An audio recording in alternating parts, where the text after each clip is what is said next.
এই জান, একটু লবণ টেস্ট করে দেখবা হয়েছে কিনা।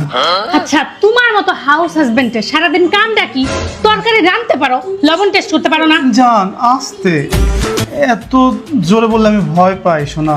আমি সারাদিন বাইরে কাজ করব, বাসায় এসে তোমার তরকারির লবণ টেস্ট করব।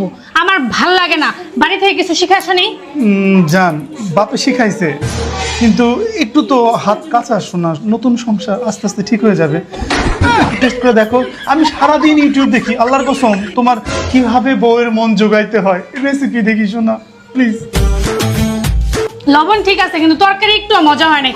সারাদিন বাইরে যখন আমি খাটি, বাসায় এসে একটা ভালো খাবার আমার সামনে যেন থাকে, এই আশা আমি করি।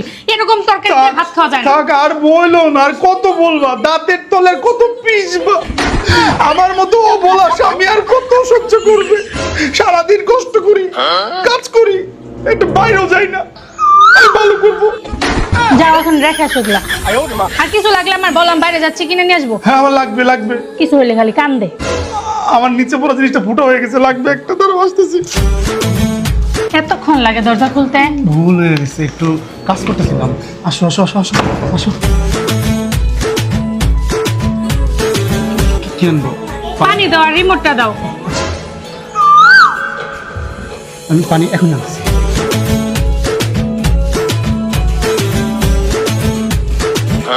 রান্না বাড়ি হয়েছে? সব ঘর মুচ্ছ? হ্যাঁ মুচ্ছি তো। আমার কাপড়গুলো ইস্ত্রি করছো? সব ইস্ত্রি করে রাখছি। আর বাড়ি ঘরে ঝোল ঝাড়তে বলছিলাম? সব পরিষ্কার করছে, কোনো মাকড় নাই, পোকামাকড় কিছু নাই, সব চলে গেছে। আমার কিন্তু সন্ধ্যাবেলা গেস্ট আসবে, ওরা ডিনার করে যাবে, অফিসের থেকে কলিগ আসবে। কয়জন আসবে? 9 জন। 9 জন?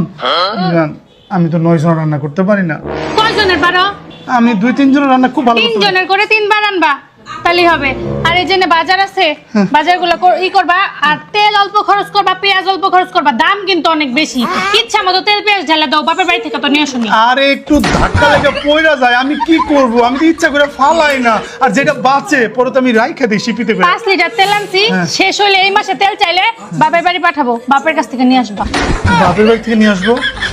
আমার বাপে যদি ওইরকম বড় লোক হইতো, তোমার ঘরে পাঠাইতো, বাড়ির কাজের লোক হয়ে, হাউস হাজবেন্ড হয়ে পাঠাইতো না শোনা। আমি তোমার সব অত্যাচার মেনে নিতেছি, সমস্যা নেই, কিন্তু এই বাপের বাড়ির কথা কইও না, বুঝতে পারছো? আর তুমি কি ভুলে গেছো, এই বাসা বউয়ের কথাই চলে। তোমারে আমি তোমার বাসাতে বিয়া করে এনে নিয়ে আইছি, আমারে তুমি বিয়া করে নিয়ে যাও না। যাও, দেরি করো না, তাড়াতাড়ি রান্না বসাও। আর শোনো, তাহলে সবাই যখন আসবে আমার আব্বা আম্মাকে ডাকি। আমার অফিসের লোক আসবে, তোমার আব্বা আম্মা এখানে কি করবে? বুঝি বুঝি বুঝি বুঝি। আব্বা আম্মা